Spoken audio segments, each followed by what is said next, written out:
got a thumb drive if you want to transfer it. Doesn't have HDMI. I can transfer it. Do you want to use Yeah, this? yeah, if I can, that'd be great. I'll just start deleting stuff if not. Yeah.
All right.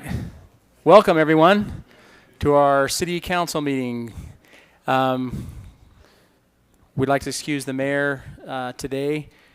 I think she was scheduled to be off to help her daughter, but she might be off for other reasons, but yeah, not feeling well. Okay, so we wish her the best, and you got to deal with me today. So let's go ahead, and we're going to go ahead and get started. We have here for an invocation Ralph Atkin with the Church of Jesus Christ of Latter-day Saints.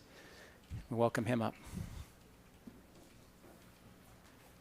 Representing the Interfaith Council. Our dear Heavenly Father, we gather together today grateful for the privilege that we have to serve our community and for those who spend the time in deliberations of those things that would be important for our community.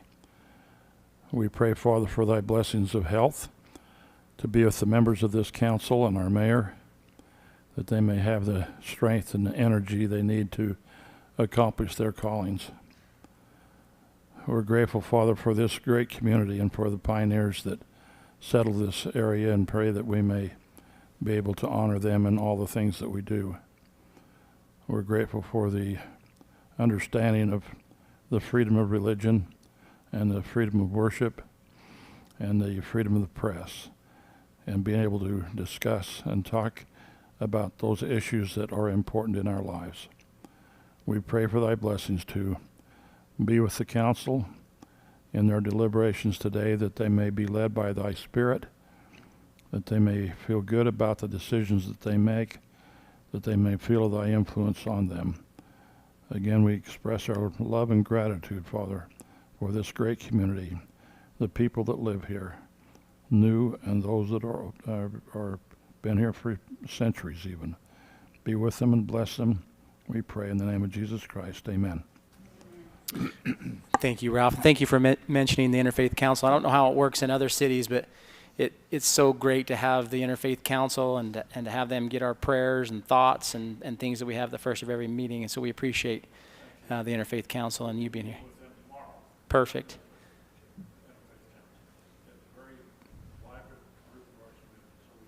Yeah. And thank you for that prayer. Thank you for that prayer. Councilman Greg MacArthur has agreed to lead us in the pledge. If you'll stand and repeat the Pledge of Allegiance along with me. I pledge allegiance to the flag of the United States of America and to the republic for which it stands, one nation under God, indivisible, with liberty and justice for all.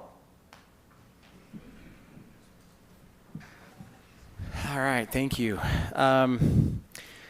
So pre-agenda items, let's see, we have, is Reese here? Did I see? Oh, from Republic Waste. Come on up. I should say Republic Services, right? Yeah. Well, thank you, Councilmember Hughes. Council, Reese DeMille with Republic Services. So annually, and COVID kind of put a little hit on this, but I think we did this last year, may have been the year before. But annually, we've been, as one of your values is teamwork, we, as a team member of the city and the county through the Solid Waste District, we've provided a scholarship to a graduating senior over the years. A few years back, we were doing $500 scholarships for a few different people, and we recently upped that to $750, and then we didn't have as many applicants, and so we went down to just having one scholarship, a $750 check. And this year's winner, they have to write an essay about recycling and the benefits of recycling. And then we look at those and we choose a winner. And this year's winner is from Desert Hills High School. And if Logan, you want to come up? So this is Logan Benson from Desert Hills High. And I'll let him tell you a little bit about him, what he's doing, what his plans are. And then we'll present him with this huge check. It was a little bigger than I thought when I went to Alpha Graphics to pick it up. But he's got the real check in his pocket, but we'll have one for the photo here in just a second. Go ahead. First, I'm planning on serving a mission for the Church of Jesus Christ of Latter-day Saints in Lisbon, Portugal. And then following that, I'm planning to attend SUU to study pre-med with the hopes of becoming a surgeon. Very good. He leaves in a couple weeks. So you're going to be speaking Portuguese. Yes. Muito bem. Very good. Yeah, we'll be able to talk when you come home. Of course, you'll be able to talk. I'm forgetting it pretty quick. So, so congratulations. Let's give him a hand. Thank you.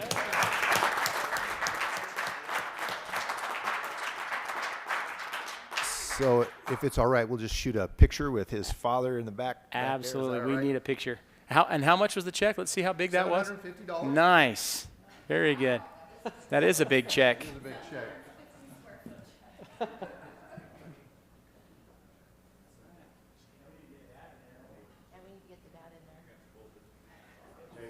your dad come here, man. Jimmy, you want to come down? Yeah.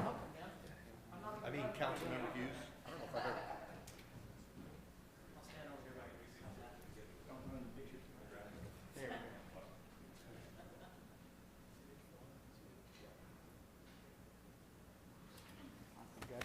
I know now you're like Portuguese is selection.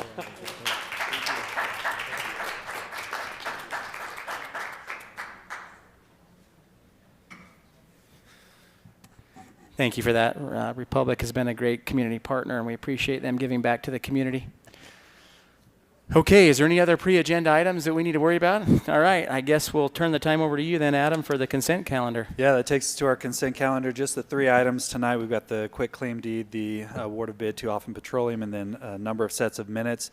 We've reviewed all these. These are ready to go. If you'd like to discuss any of these, if you have any questions, then we would remove those from the consent calendar. Otherwise, staff recommends approval. All right, council, is there anything that you have a concern about that you want to remove from the consent calendar? If not, I'll entertain a motion. Go ahead. I'll make a motion that we approve the consent calendar. Second. So we have a motion by Greg and a second by Danielle. Any further discussion on the motion? All in favor say aye. Aye. Any opposed? Motion carries. And that takes us to item number 2, which is Wes. Okay. He's standing right there waiting. Wes Jenkins. So this is a request for a public hearing to amend and extend, vacate public utility and drainage easements, and to adjust the lot lines between lot 62 and 63. So basically, this is lot, I can't remember the number of it right now, it's 50 something right there. And what they've done is they've come in and asked to increase the area of that lot, adjust their municipal utility easement to the line, vacate it along here, and then adjust it to there. So it's basically amend and extend this final plat, and then also vacate the utility easement along the old property line and move it to the new property line. Perfect. Any questions on that, council?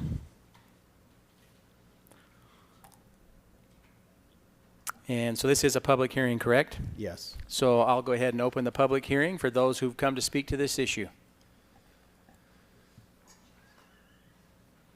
Come on. Yeah, anybody. You're public. All right. Seeing none, I'll go ahead and close the public hearing and come back to you, council, for your action. I'll make a motion. I'll make a motion to approve the subdivision amendment for the Springs Estate Phase 5, amended and extended by 1, increasing the area of Lot 62, vacating the rear public utility drainage easement of said lot, and creating a new utility easement along the proposed lot line, adjusting the lot line between Lot 62 and 63 along the associated easements. Second. So we have a motion by Natalie, a second by Michelle. Any discussion on the motion? Seeing none, all in favor say aye. Aye. Aye. Any opposed? Motion carries unanimously. Number 3, Chief Stoker, is that you?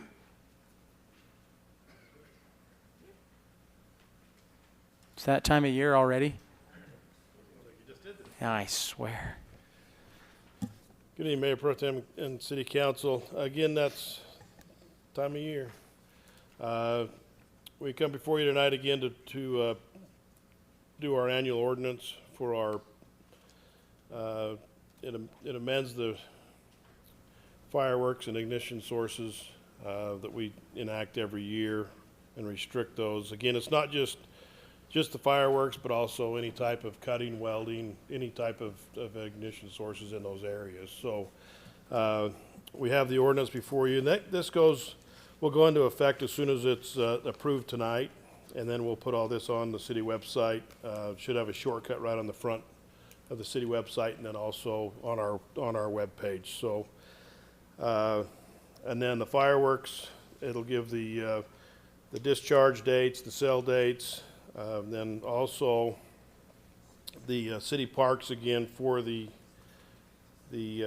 lighting of personal fireworks. We did that last year. It worked out really well. We had a lot of people go to those parks and were able to do those. Talking with the Parks Department, Leisure Services with Shane Moore, it sounds like they didn't have too much of an issue there. We encourage people to pick up their remnants of their fireworks and dispose of those in the garbage receptacles. So our map again will be an interactive map. Our staff have gone through again. They're pretty detailed when you look at them. I mean, it's right onto the sidewalks and those types of things. So we spend quite a bit of time with our GIS department in the city updating those. We were able to open a few areas this year down in the Desert Color, Desert Canyons, and those areas. As those subdivisions enlarge, we're able to open areas on the interior of those subdivisions. So, and then this year we've also put a QR code on there, so with a smartphone you can scan that and it'll actually pull the map right up on your phone and you can look at it on there. So it's, again, we try to get as much information out as we can to the public numerous ways through social media and that on these. We'll also submit our ordinance and maps to the State Fire Marshal's office, and they keep a list of those on their site that people can access. Again, we will aggressively go after those individuals that do light fireworks in restricted areas and or cause damage or fires. Go after their suppression costs. We had our first one last night just before midnight down on Mesa Palms, down off Dixie Drive. Fireworks started a pretty large grass fire down there. So it is the season. I know Cedar City had one, I believe over the weekend, north part of Cedar City caused by fireworks. So again, we just caution our residents, these restrictions are in place for a reason. We hope they take safety in mind. We've had great cooperation over the last several years. Last year we had probably an increase in fires that we've had during this time from fireworks, but still not as many as we used to. So I think a lot of people are taking advantage of not only the city-sponsored fireworks, but also the parks in those areas. So again, if they have any questions, please contact the fire department or your local fire department. I know each city has different regulations and things on the fireworks. So any other questions? Is this similar to what it's been other years as far as the restrictions? Yes, it's the same restrictions. Again, we go through our map with GIS and we can adjust some of those areas. Generally, it's 200 feet away from washes, hillsides, those types of areas. So we're able, and all that information is on our website if people have questions. But like I said, this is probably our 10th, 15 years or so we've been doing the restrictions. So due to state law, we're not able to ban fireworks. I know we'll get a lot of questions throughout the next couple months on that. And so cities can restrict those, but we can't ban the fireworks the way the state law is written. So What is the penalty? it's a Class B misdemeanor. Correct me if I'm wrong. And generally the fines are set by the state for those infractions. Plus we will go after suppression costs, which can become in the thousands of dollars. So not only for our suppression costs, but any damage caused civilly, they can go after those individuals. So we've had, again, we've cited quite a few individuals in the past. Some of those have been quite extensive. We've had one individual that was making monthly payments, took him about 4 years to get it paid off. So Wow.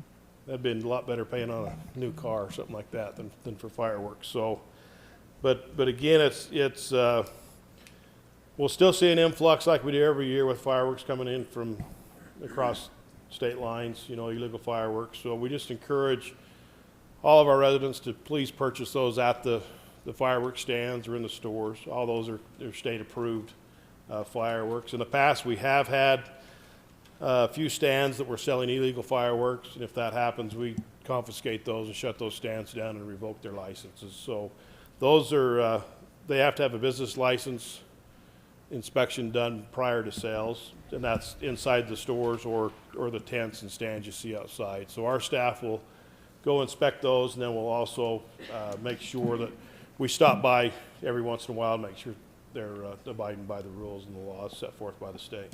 So essentially, just to clarify, this map represents not setting off fireworks within about 200 feet of hillsides. Yes. Okay.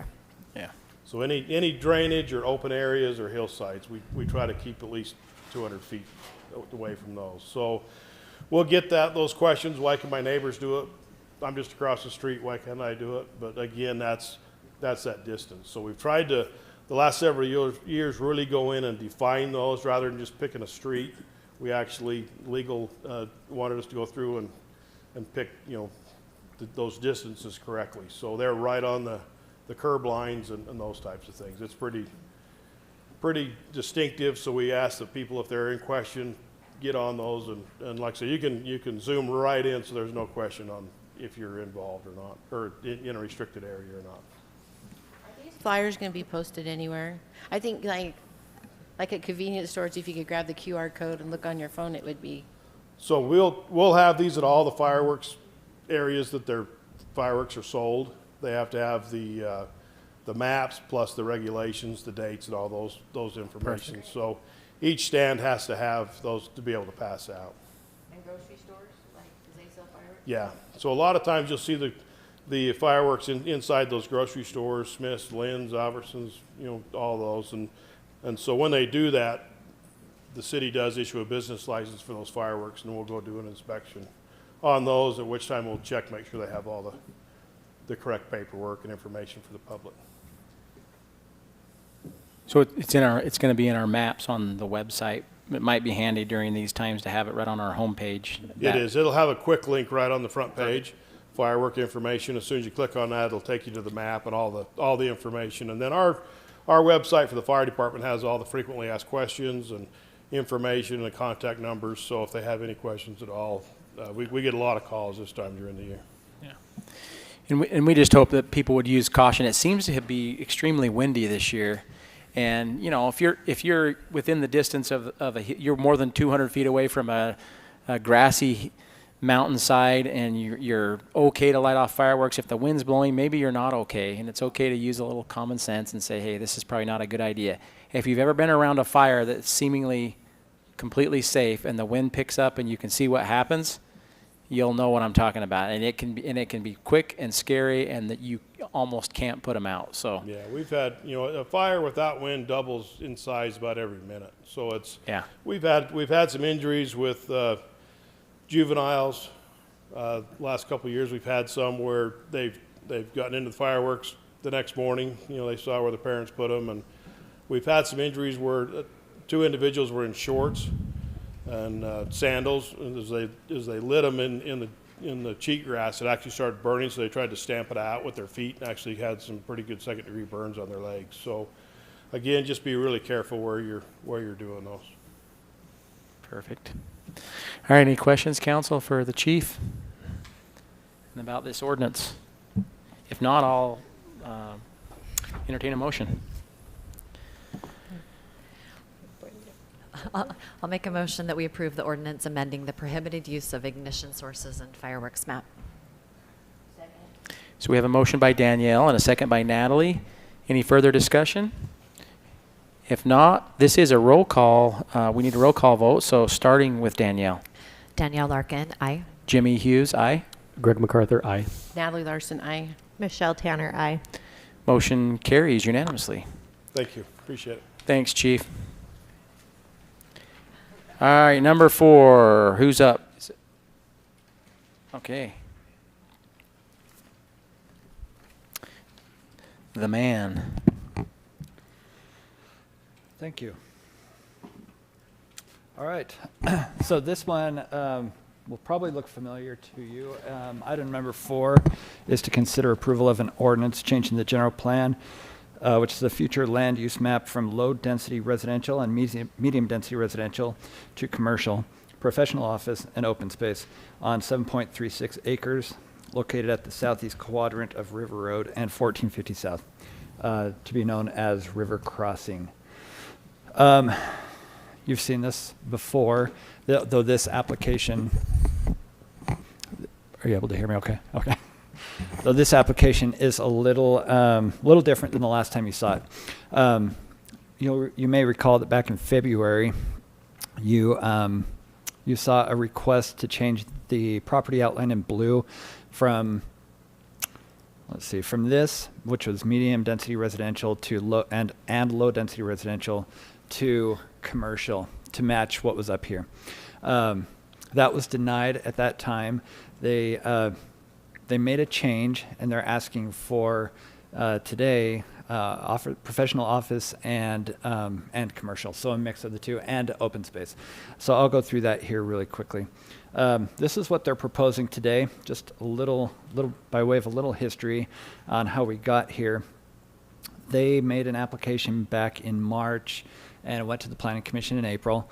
After hearing the presentation, the Planning Commission had some questions, some concerns. The neighbors came, particularly the ones here in the Boulders and the Boulder Villas to the east, and expressed their concerns. There were a number of people there that expressed their concerns, particularly about the traffic. So the applicant asked the Planning Commission, hey, can we press pause on this? Let us meet with the neighbors again. So that's what they did. They went and met with the neighbors. And they came up with they came up with this plan, which is before you. So you'll see this is what they heard at the April 12th meeting of Planning Commission meeting, and then this is what's before you now. So they adjusted this office space, which primarily kind of buffered this the neighborhood to the east, the villas, the Boulder Villas, and they spread it to the south and put this open space parcel or portion to the east. So you'll see in your packets there were actually quite a few letters that came from as a result of this plan, which was presented on the 12th. After coming back on the 26th, there was only one letter that was presented that was in favor. And so felt like the applicant was able to meet and hopefully resolve the concerns that came from the neighbors previously. So all those letters are in your package, so hopefully you're able to see those. This is the land use. Again, this is how it was previously presented, and this is how it is being it's being presented to you as their formal request to you. You'll recall that this was approved last year. This changed to commercial, and then a rezone was also approved on that to a PDC. So this would be kind of an extension of that, but this property specifically on the south would be set aside for office. The neighbors felt that that was more in line with the type of traffic you would get with the medium density residential, which is what it is now. So that said, I think that's it. The applicant is here. If you would like to hear from them, I'm sure they'd love to address you. Other than that, the Planning Commission recommended approval. If you have any other questions for me, I'm happy to answer those. So just to clarify, all of these letters that were against it was before the Yes. change to make the professional office space and the open space? That's right. Okay. Yep. And then you have the one that was In favor in favor. now. That Okay. came as a result of their meeting between those two meetings. Okay. Thank you. I don't know that we need to hear from the developer, but I just want to tell the developer how much I appreciate them taking the time to rework this, to meet with the neighbors. This property has been, I know, very stressful for the neighbors down there for many years because it's gone through so many iterations. So, just the developer being that caring and listening and making those changes, I just want them to know how much we appreciate that, or I do. Yeah, and I know the couple of people I've spoken to in this neighborhood have been totally fine with it being professional office. Myself, and I think a lot of us on the city council, is we just want to respect the neighbors, but with the neighbors being okay with the changes made, and we appreciate the developer working with them, I think it's a good use. I think getting that corner and getting the commercial there so people don't have to come downtown, that works really good. So I think it's a good change now. I agree with everything that's been said, and I want to give a shout out to Planning Commission because often they're the ones who put the questions out there, do the listening, and help resolve the solution as well. So I think it's great teamwork. Agreed. We don't even need to vote, right? No, good. Good. Is there anything else, Dan, you wanted to?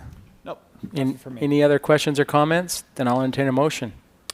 So with all those things being said, I'll make a motion that we approve the ordinance changing the general plan future land use map from low density residential and medium density residential to commercial, professional office, and open space on 7.36 acres located at the southeast quadrant of River Road and 1450 South for a project to be known as River Crossing. I'll second. Motion by Greg, a second by Danielle. Any further discussion? If not, this is a roll call vote, starting with Michelle. Michelle Tanner, aye. Natalie Larson, aye. Greg MacArthur, aye. Jimmy Hughes, aye. Danielle Larkin, aye. Motion carries unanimously. That's still you, Dan. Stay right up there. Yes. All right. The next one, actually the next few are in Devario. This one, make sure I've got the right one, yes.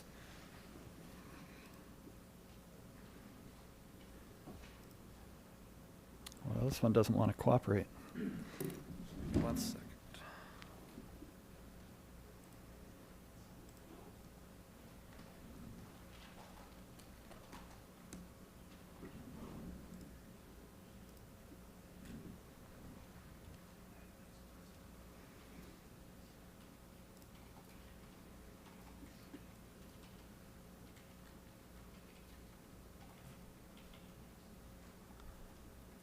Well.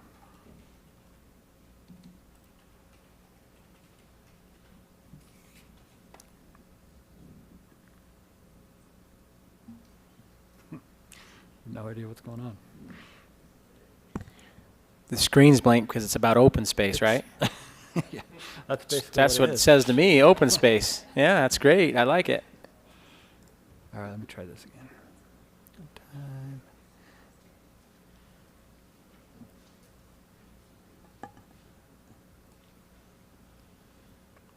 There we go. Okay. Well, sorry about this. No, one day they're going to have technology so it does what you want it to do, not what you tell it to do, right? It's just going to read your mind and say, this is what I want you to do. Do it now. That's a little scary. Okay. I don't think I'm going to fiddle with that. Okay. We'll just do it this way. Okay, this is item number 5. This is to consider approval of an ordinance changing the zone from R110, which is residential single family, 10,000 square foot minimum lots, to open space on approximately 42.76 acres located throughout the northern portion of Devario. This is known as Devario at St. George Open Space. I hope this map isn't confusing with the different colors. The different colors are simply meant to distinguish different parcels from each other. So, in other words, this red one is one, this orange one is another, this green one's another. But they're all going to open space. They're all zoned R110. It just distinguishes one from the other. Again, here's the, let's see, here's the land use map. So you can see in general that follows these green spaces. And we are just trying to be consistent. There, as you recall, Devario is required to dedicate a certain percentage of open space of the entire project. And so this is just part of that. I believe you saw a preliminary plat, right? Has that been forward? That created these parcels so that they could be then now zoned open space. So that's the land use. This is the zoning map. Again, R110. This is the map that they turned in, just showing the different parcels. This is a neighborhood park right here that'll be a park. And then these are all open space. You'll see another, you'll hear another item tonight on PA 18 right here. So you can kind of see where we're at just in Devario. This is the northern portion. As you go down, there's a lot more to Devario farther south, but we're taking care of this portion tonight. So that's the request. It would all these kind of orange colored, tan colored spaces would be open space. Planning Commission held a public hearing. They recommended approval. If you have any other questions, I'm happy to answer those. The applicant is here too if you'd like to talk to him. Any questions, council? I just have one. The purpose of this open space is just to leave it in its natural state? Well, the park except parcel will will be be? obviously developed into a park. For the most part, I would say the applicant may be able to. I believe that they'll be left in their natural state. So I guess my question is like you can't over excavate right there. You like when you're working on the subdivision, it would have to be like netted like netties, no, like you can't run your equipment back and forth on that open space equipment because it belongs to the city. Is that true? Is that how I understand that, or? Oh, let me. Because I know like netties, no, you see the orange Yeah. up that you can't over excavate right there. Do you want to answer that?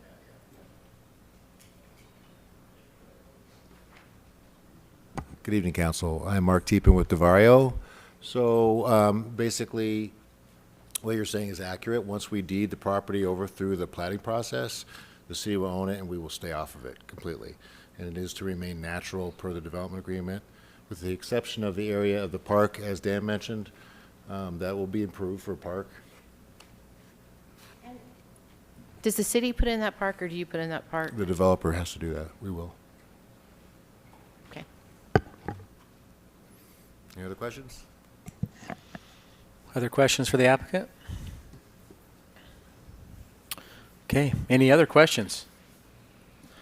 If not, this is item number 5. I'll entertain a motion. I'll make a motion that we approve an ordinance changing the zone from R110 to open space on approximately 42.76 acres located throughout the northern portion of Devario, known as Devario at St. George Open Space. Second. We have a motion. By Danielle, second by Michelle. Was that right? Yes. Okay. Any discussion on the motion? This is an ordinance requiring a roll call vote, starting with Danielle. Danielle Larkin, aye. Jimmy Hughes, aye.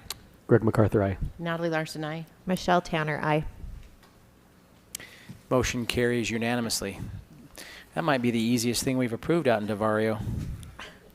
Okay, number 6, still you, Dan. You're on a roll. Still me. Okay, we're staying in Devario. In fact, with your okay, we'll hear the next two together. This is the zone change for PA 18, which is Becko Creek, and its associated Hillside permit. So I'll proceed with the zone change, which is item number 6, to consider approval of an ordinance changing the zone from R110 to PDR on approximately 9.43 acres, generally located on the southwest corner of Gap Canyon Parkway and Devario Canyon Drive, to be known as Becko Creek. It's PA 18. You can see on the aerial map where this is located. You've seen this property here. I want to say that was last year. That was PA 17. And right here is where we were looking at some open space, and there was there's where that neighborhood park was that you were asking about, right there to the southeast. You can see the land use map calls for high-density residential, and the zoning map it's R110, as I previously mentioned. This is the Devario land use plan, and whoops. This is the area right here, and you can see again that's in the high density category. For Devario's purposes, high density is up to 15 units per acre, so not the standard 22 that we see throughout the city. One thing I should probably mention, going back to this, if you take the acreage here and you apply that 15 units per acre, that would give them an allowance of approximately 120 units. So just keep that in mind as we go through. They are asking for 81 units over 9.43 acres. And these are all townhomes. There are 2, 3, and 4 plexes. These along this portion of this road are front loaded. The rest are all rear loaded. So these would actually face Devario Canyon Drive. These would face Gap Canyon Parkway. These would face the interior towards the amenities in here. They are parked adequately. They have 2-car garages. They also have driveways, which would be at least a minimum of 20 feet in length. And then they have guest parking scattered throughout the site as well. This is a look at the preliminary plat, which you'll also hear. It's a separate request. I should also mention, sorry, just press pause on that. The hillside and the zone change and the preliminary plat, they're all different. They're all separate. They need separate motions on them when we come to that time. So just keep that in mind as well. These are the elevations that they are requesting. They're a little different than what Planning Commission saw, in that the Planning Commission saw these that have roofs, or they all have roofs, but have kind of a pitched roof on them. And so they're asking for consideration for this as opposed to that. And that goes for all of them. So this is what they're asking for. Again, the flat roof, 3-plex. This is what the Planning Commission saw. And then the 4-plex, again, what Planning Commission saw. And then these are the front-loaded ones that I mentioned that were along that one street. Look at the landscaping plan, along with this shows a little better their amenities. Pool, pickleball court. I believe they had a gazebo as well, if I'm not mistaken. That's right. A gazebo. Is that next to the pool or pool house. Yeah, okay, gazebo. They're meeting their open space requirements. They are, as well as their amenity requirements. And let's look at the materials they want to use. So with that, I'll turn the time over to Wes, who will talk Hillside.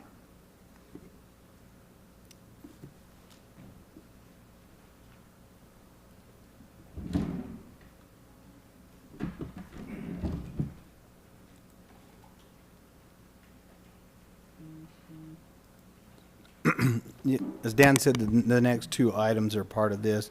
This is the Hillside request for a Hillside permit. And basically, the request is to, and it was part of that open space area that you just saw. The request is to disturb this wash right here on the south side of PA 18. So this is Verano Vista here. It's already been developed, and to fill this wash in, and then leave this area here, which is adjacent to the future neighborhood park right here. And basically, they've been working with the Parks Department as this will go tie in with the park. So the intent is to fill this in. The wash used to convey drainage.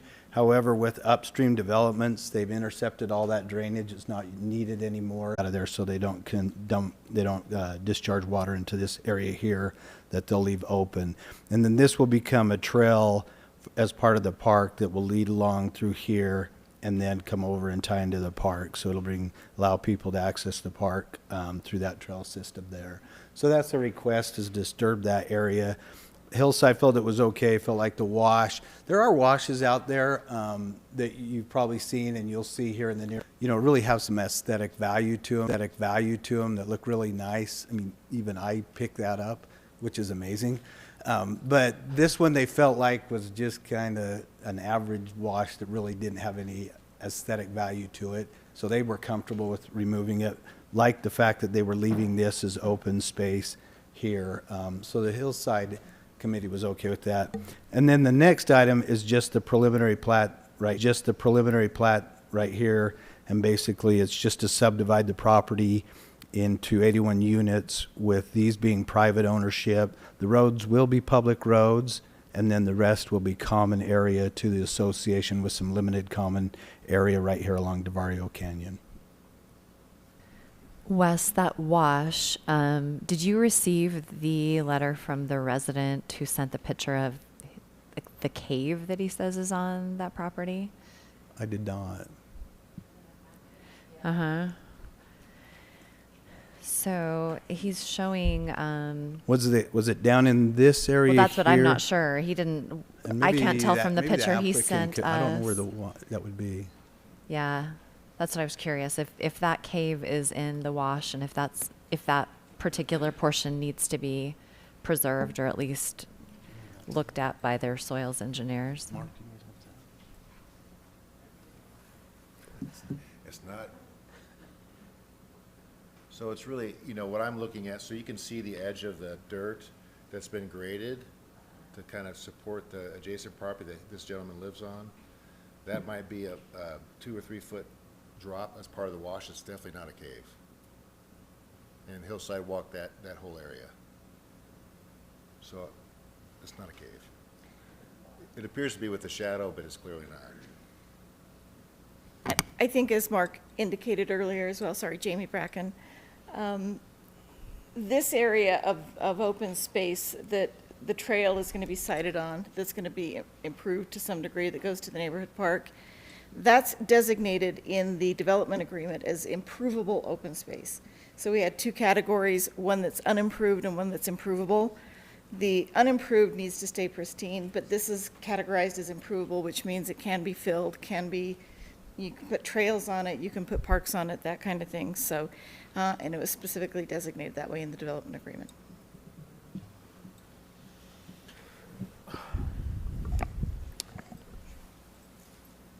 So this is a Hillside question.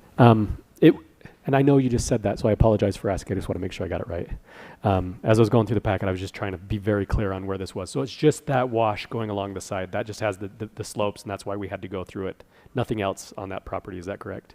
Yeah, the reason it went is because with the wash, it created little areas where you had 40% or more slopes, you know, just the way the wash eroded through there. And so to disturb it required, to go to Hillside and request that that be looked at, and was it really aesthetically necessary to keep it, or was it something that could be filled in? Okay, thank you.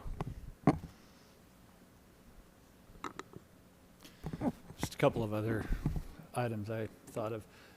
We did have a number of neighbors come out, I'd say maybe 3 or 4, that voiced their concern mainly about losing views, and they had to pay extra for their view lots. And so I just wanted to make sure that was understood, that there were people that were concerned about that. And also, I just wanted to let you know that the applicant is here, and if you would like to hear from them, they would like to address you. Council, any questions for the applicant, or any other questions you have for Dan? So was that design aspect that they lowered the roof line? Was that try to appease the neighbors? Was that? I don't know how that came. If you'd like to hear from them. Sure, we'd love to hear it. Sure.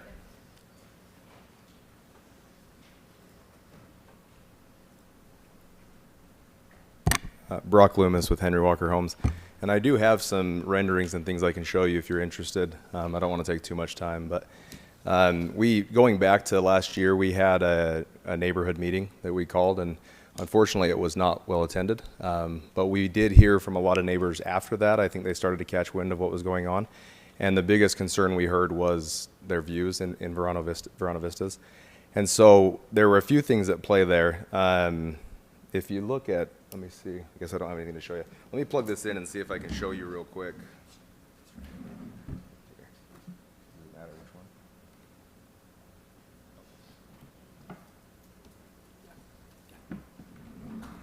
It's big.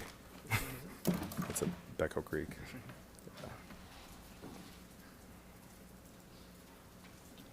Okay.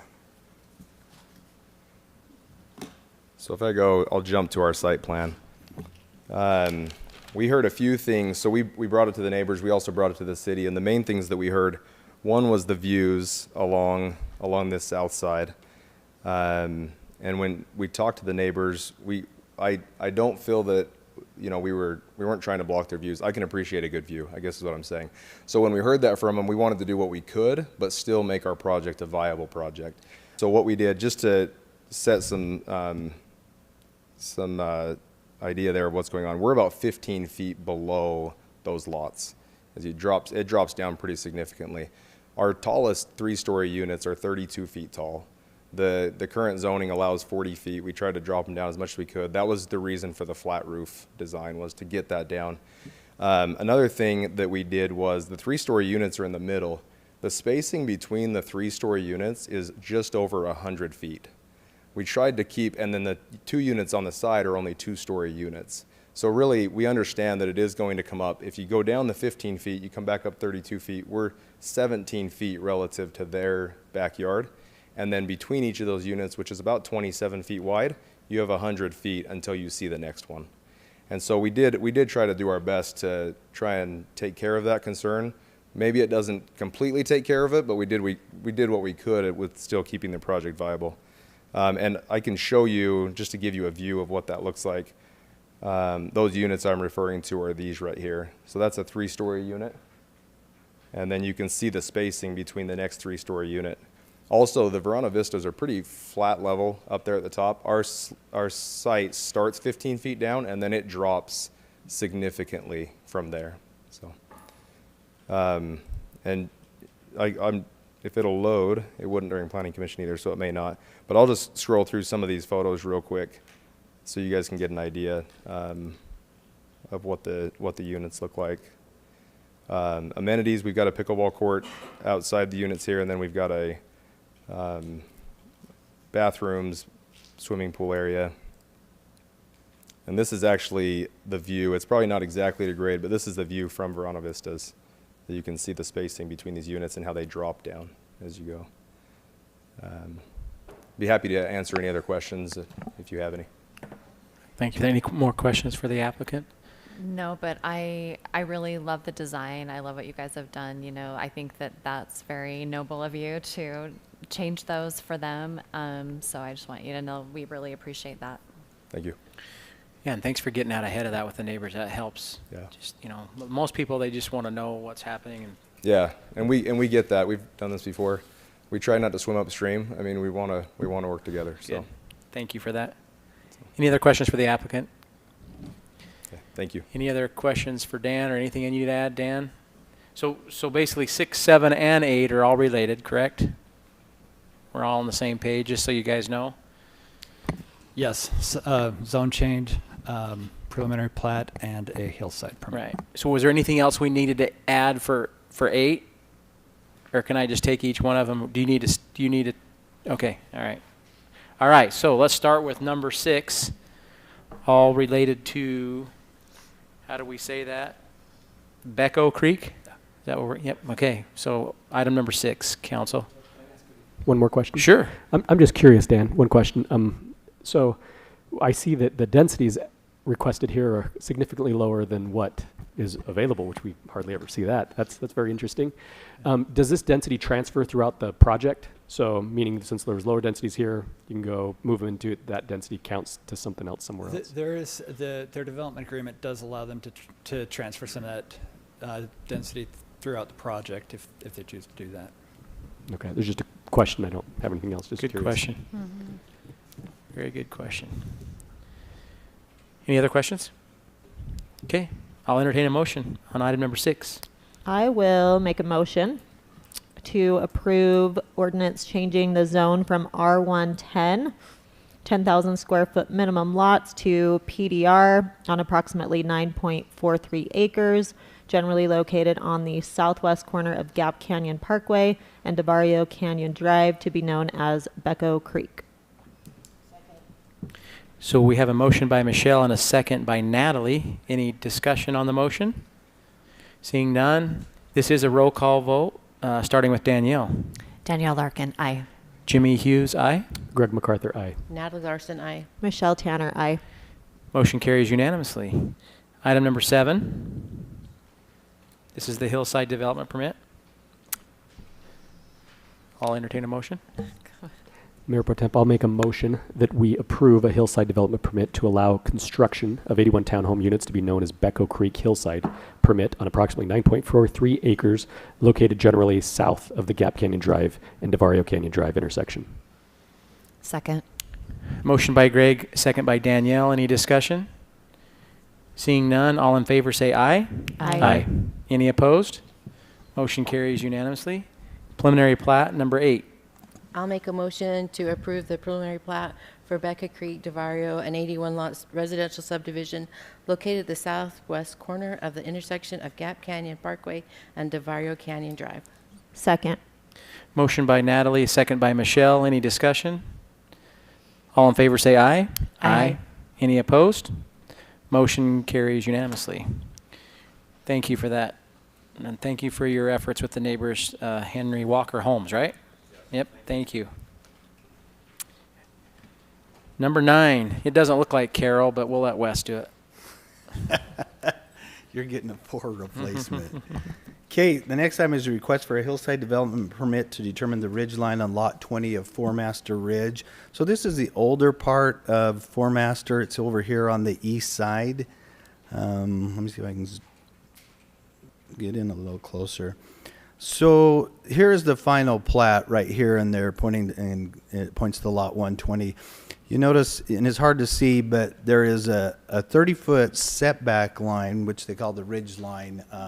And basically the note on the plat says 30-foot setback from the abrupt edge. The interesting thing is the property line is really not the abrupt edge. It's actually on some of these lots below the abrupt edge, and it was on this lot. So that's what required Hillside to determine, okay, so where is the abrupt edge, and where can this, you know, then where is that setback taken from? So we went twice to Hillside on this one. So you can kind of see right here, here's an aerial image. Over here, you can kind of see that the property line, which is this line right here, stays within, on top of the ridge, but as you get over here, it falls below the ridge. So that was some of the discussion on why we went twice to Hillside. So here's the house plan, what they were proposing to do. And then in the ordinance, in the Hillside, there's a caveat in the ordinance that says if your property is in the Hillside overlay zone and the slope of your property adjacent to the road is steeper than 15%, then you can request a 5-foot setback in your front setback. So instead of going from 25, you can go to 20 feet. But you have to show that. They showed that theirs was at 20%. So they did request that. However, they didn't want a full 20 feet. They wanted just 3 feet. And that's why we went twice, because Hillside the first time said, yeah, set it back 5 feet. We're comfortable. We feel like you meet 30 feet from the ridgeline setback. They didn't want that. They only wanted 3 feet. So, yeah, that's why we went out twice. So anyways, we went out there and staked it just to give the Hillside, and you can see the lath. Basically, where is 30 feet from the property line? So they had some reference point out there, as it was a little difficult the first time that we went out there. And then you can see the ridge line is over here. This is looking south, and this is looking to the north. And you can see right here where the ridge line kind of creeps in a little bit. So really what they're requesting is about 3 feet here to the west is where they were requesting that line to be drawn, that setback line. Hillside walked the area, walked the ridge line, and felt like it was 30 feet from what they would determine as the ridge line. You know, the ridge line's never this straight line, and so you kind of have to go out there and walk it and finagle it a little bit. And so that's what they came up with and said, yeah, if you're 3 feet off of that line, you should be just good, and you should be 30 feet back from what they considered was the ridge line. That's why I went to Hillside.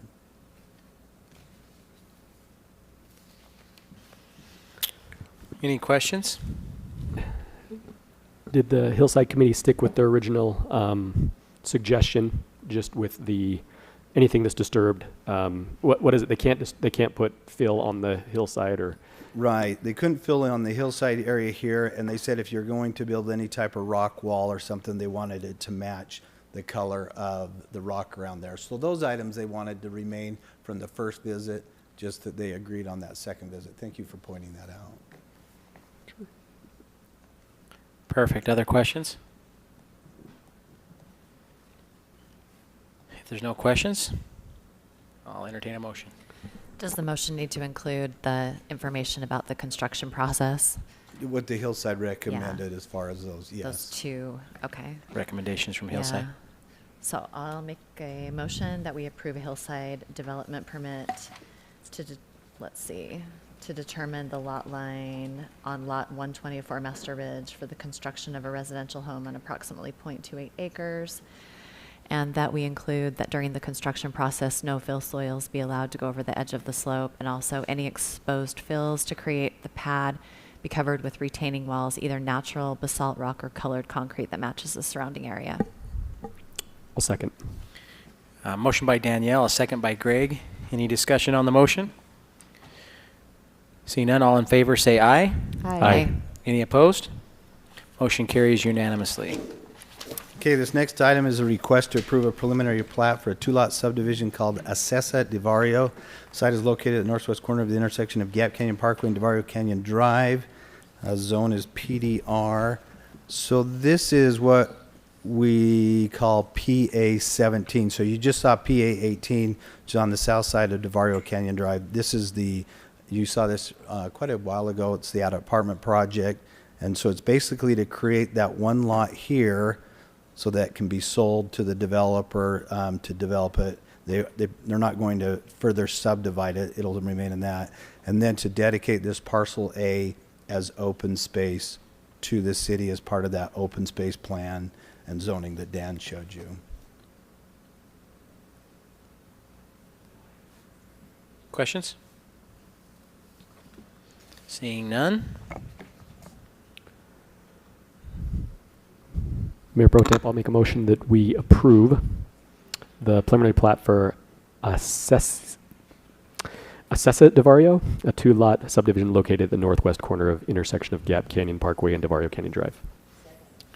Motion by Greg, a second by Natalie. Any discussion? Seeing none, all in favor say aye. Aye. Any opposed? Motion carries unanimously. Okay, the next item is a request to approve a preliminary plat for a 2-lot subdivision called Desert Color CTE Seminary Minor Subdivision. Site is located west of the intersection of River Road and White Dome Drive on the west side of the new CTE High School. So this is where it's located. Here's River Road. Here is White Dome Drive right there. Again, there's your zoning. So basically, the new high school sits right here in this area just to the east of it. So this is basically a 2-lot subdivision to allow for the construction of a seminary building, and then this remaining lot, which they said is possibly going to be for utility use. Some type of utility company may want that. So it's basically to create these 2 lots. As part of this subdivision, we requested that they dedicate the full right-of-way for White Dome Drive. So right now, this property on the south is actually owned by Dixie State University, or the university, whatever you call it now. Anyways, I can't remember. Anyways, so, yeah, Utah Tech, there you go. So you'd think I'd remember that. So anyway, so we asked them to dedicate it. They were willing to dedicate it. The developer only wants to improve the road to here, which we were comfortable with, because as you get to here, there's no use for the pavement, and we don't like to pave areas like that until they develop, or the pavement tends to fall apart. Nor on the south side, they're not willing to pave it now, so we're just paving what they're required to do now. We'll enter into an agreement with Dixie State and this property owner on the property owner here, that in the future they'll be required to either develop that or give the city the money now to be able to develop that in the future if development comes. So that's their request.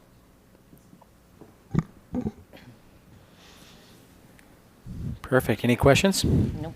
I'll make a motion to approve preliminary plat for Desert Color CTE Seminary Minor Subdivision, a 2-lot subdivision located west of the intersection of River Road and White Dome Drive on the west side of the new CTE High School. Second. Motion by Natalie, second by Michelle. Any discussion? Seeing none, all in favor say aye. Aye. Any opposed? Motion carries unanimously. Okay, the next item is a request to approve a preliminary plat for a 2-lot residential subdivision called Desert Color Sage Haven Phase 13. Site is located on the southwest corner of the intersection of Jasper Ridge Drive and Carnelian Parkway in the Desert Color development. So this subdivision is, so here's Jasper Ridge, Carnelian, so it's kind of on the southwest corner of that intersection, and it's this lot right here in Desert Color. And their request is basically just to create 2 lots so that they can then sell each of these lots off to separate individuals and have them develop the property.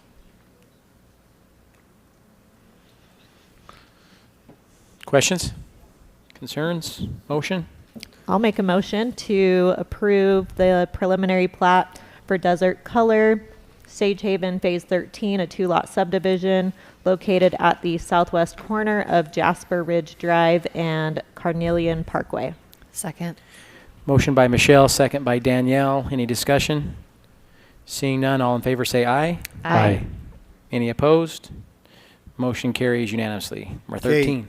The next item is a request to approve a preliminary plat for a 2-lot subdivision called Devario PA2. Site is located on the west side of the future extension of Gap Canyon Parkway, the intersection of 1790 West.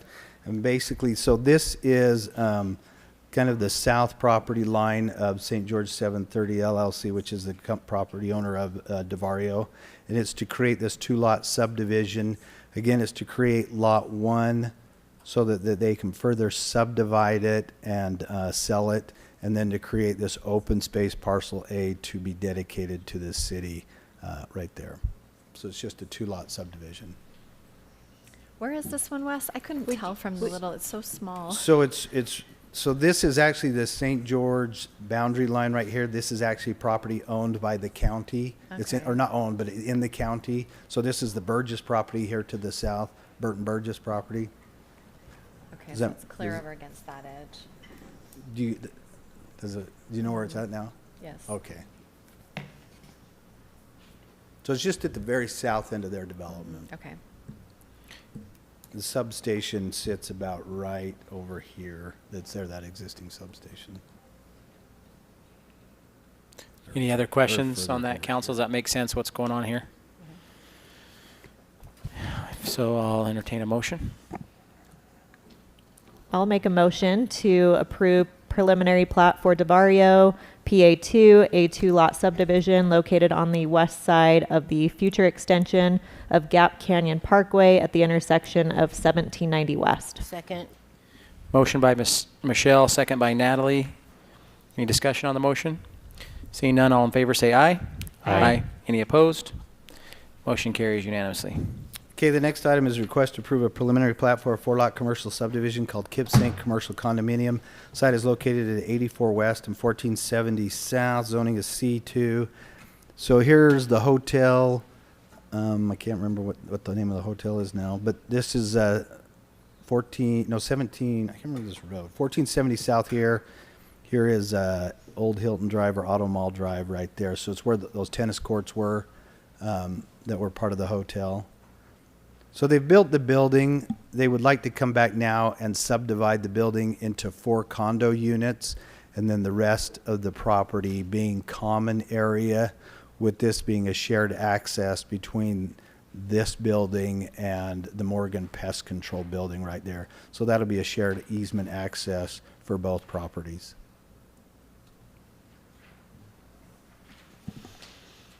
Any questions, council? So this building already exists, you're saying? Yeah, I don't know if they've finished it, but it's pretty close to being done under construction, yeah. Okay. Yeah. So by making it condos, they'll be able to sell them off individual Yes. units. Yep. Yep. So I'll entertain a motion. I'll make a motion that we approve a preliminary plat for a 4-lot commercial subdivision. Second. We have a motion by Danielle, second by Greg. Any discussion on the motion? Seeing none, all in favor say aye. Aye. Any opposed? Motion carries unanimously. So the next item is a request to approve a preliminary plat for a 19-lot residential subdivision. The name changed. It was formerly Stonebridge, but it was determined that over there on the west side there already is a Stonebridge, so they're renaming it Ridgebrook Estates. That's the one change you'll see. The site is located south of the intersection of Crimson Cliffs Way and 2450 South. So there's where it's located. It's right there. I believe it's the Schmutz property who owned it. Washington borderline is like right there. This is the Atkin property to the south. There's your zoning. So basically you saw the zoning recently where these were zoned on this side as RE20 lots, and the ones on the west side were zoned as RE37.5. So this is just the parcel now to create the 2 subdivisions. They'll be dedicating a road here on the west side and a road that lines up with the road in Washington, Medallion Drive right here on the east side with the trail running up through here. They are dividing this into 2 phases we requested. These lots right along the front we requested be phase 1 and these be phase 2, as you probably, if you've been out there, 2450 South is kind of a war zone. There has a lot of cuts in there right now. They're trying to make connections on development, both on the north and south sides, and it's happening right here. So we've asked them to do phase 1 right here so we can hurry and get the utility stubs in and get that done, and hopefully get power and gas so that we can then pave the road from 3430 to Medallion Way. So that's why we've asked them to do 2 phases so they could focus on this one while they really go through the review drawings on this second phase. I was up here asking Jimmy how the traffic was out there, and then you said it was a war zone, so Yeah. it's a good description. right after I said the blankety blank and you said all the cussing. No. He said war zone. Yeah, it's been a struggle because you have development down here and development down here, and we're trying to coordinate the whole thing, and it's been a struggle, but yeah, we're hoping to get it all finalized and get it paved, and so it gets opened back up. Perfect, thank you. Any other questions, council? If not, I'll make a motion to approve the preliminary plat for Ridgebrook Estates, formerly known as Stonebridge Estates, a 19-lot residential subdivision located south of the intersection of Crimson Cliffs Way and 2450 South. Second. we have a motion by Natalie, a second by Michelle. Any discussion on the motion? Seeing none, all in favor say aye. Aye. Any opposed? Motion carries unanimously. Okay, this last item is a request to approve a preliminary plat for a 77-lot residential subdivision called Tonoque Ridge, phases 4 through 6. Site is located approximately 1900 west and 2400 south. The number of lots is 77. The density is 2.32 dwelling units an acre. So it's on the very west end of the Tonoque development. It's in that red area right there. There's their zoning. So this is basically the subdivision layout right there. This leads, right now if you want to get to Mose Valley, you have to come down through here. And I think they bladed a road right through here somewhere so that people could get through there while they built this subdivision. You can see that that will be shut off. So we requested that they work with staff to get access over to Mose Valley during construction of this subdivision so that that can remain open. They can work with staff as far as getting some type of access over there while that's being constructed. That's only fair to mow. That's right. Yeah. Got to get to his valley, right? Sorry. Any other questions? If you don't Comments? mind, I was just going to ask a quick question. We've had some conversations recently about reconfiguring some of the streets out there, some of the future road alignments to make sure, for example, that there's quick access from the planned fire station to Devario. Does this preliminary plat preclude any of those areas for road planning or design? Does it fit with what we're going to need? It does, but it may not, because this road right here will lead you around. So this road right here will lead you around to over into here, which eventually, so you'd come around here, and let me find the Burgess property right here. It'll lead you around, and then there's a road that'll come down through there into that Burgess property and out to Gap Canyon. When I talked to Cameron, he said that the fire department was hoping that there would be a road maybe that was a little more direct, and so I'm not sure if this functions. I think maybe it's worth tabling and look at that more in depth, Adam. I feel like that connectivity is really important, and before we approve a plat, we should dig into that. I think I saw Cameron in the hallway. Yeah, because that's a good question, and we probably ought to have that, instead of trying to figure this out after we approve a couple more plats, we better figure out what our main transportation. Like I say, I know the road will lead you around, like I said, because right over here is that area where they were going to do the camping and the sure. It looks good. I just want to make sure. Then it pills off. They have a road that'll pill off right through here, and then come right down through through the Burgess property over to here. I just don't know if that's as direct a route. What I was told is they were looking more for a road, maybe somewhere right through here, to be able to get up in there. And when I talked to them, they have this property here, and they were willing to work with the city to get a road through here if that's the route the city wanted. And I know on the master plan for Gary Brown's property, it does show a master plan 66-foot road. This subdivision, however, does not show that. This is at Tuscan Hills, has that master plan development on it. It does not show a straight road going through there. So it's something we'd have to look at. But I really do think we should take a deeper dive into that. I appreciate you bringing that up, Adam.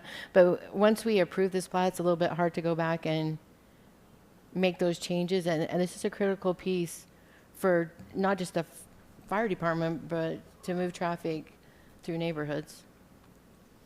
But are you saying, Wes, the way Wes is explaining it, it has nothing to do with this property? Is that accurate? But really what he's looking at is a completely different property, or it does, or we do need to look at this like well, it'll provide access over to here. The problem is you have this hillside right here. It's a fairly steep area here that they're just going to leave open.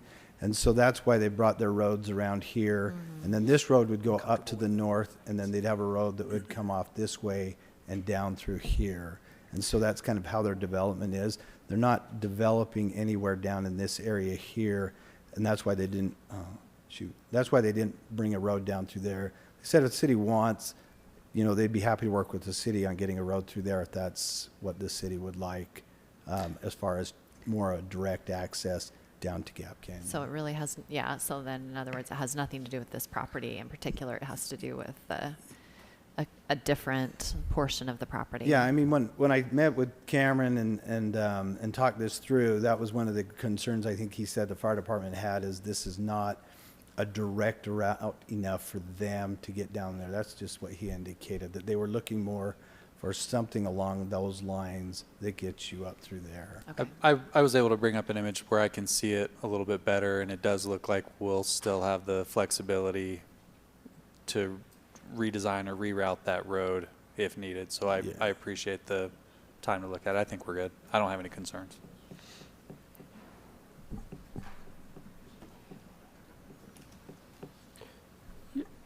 Any other questions on that, council? Thoughts, concerns, or motion? I'll make a motion that we approve the preliminary plat for Tonoque Ridge, phases 4 through 6, the 77-lot residential subdivision located at approximately 1900 West and 2400 South, with construction access to Mose Valley. Second. So we have a motion by Danielle, a second by Michelle. Any further discussion on the motion? Seeing none, all in favor say aye. Aye. Any opposed? Motion carries unanimously. Whoa, did we run out? Do we have any, no appointments that I know of? How about reports? Do we need reports from council members? Do you have any, Michelle, Natalie, Greg? I don't. Danielle? It's a lot of city employees and staff working hard this morning, taking out the sod. I observed, I didn't help, taking out that sod, grass, turf, whatever you want to say, out to Sunbrook today. Perfect. Yeah, it was Actually, a impressive. resident of Sunbrook stopped and talked to me for a minute and thought that was a great idea and improvement. Sad to see the trees, but he promised great things. Yeah, and I think when we were out on another issue today, Cameron and Dave were saying that the other benefit to that, it's going to help with the road conditions there because of those trees and stuff. So that's good. Yeah, that was interesting to hear him say that. He said before we were struggling with water, he wanted it taken out because it was messing up the road. Yeah, the moisture, the moisture was coming in there, was causing the pavement road to buckle. Yeah, yep, buckle and everything. Only thing I was going to share is that on Saturday, the police department is doing their Cops and Robbers 5K. Oh, that's right. At 9 a.m. for anybody who's able to participate. I think we all had a letter on that in your mailbox in there, so make sure you check that. Anything else, Danielle? I think that's it. Thank you. Adam, anything? Tawny? Nope. Okay. That's all super cool except for we're not ready to adjourn completely yet. We do have need for a closed session, correct? So I need to have a motion to adjourn to a closed session for the purposes of, it says right on there, huh? To discuss litigation, property acquisition or sale, or the character and professional competence of a physical or mental health of an individual. So moved. So we have a motion by Danielle, a second by Michelle. Any discussion? All in favor say aye. Aye. Aye. Any opposed? Motion carries, so we will adjourn to a closed session. Thank you, everybody.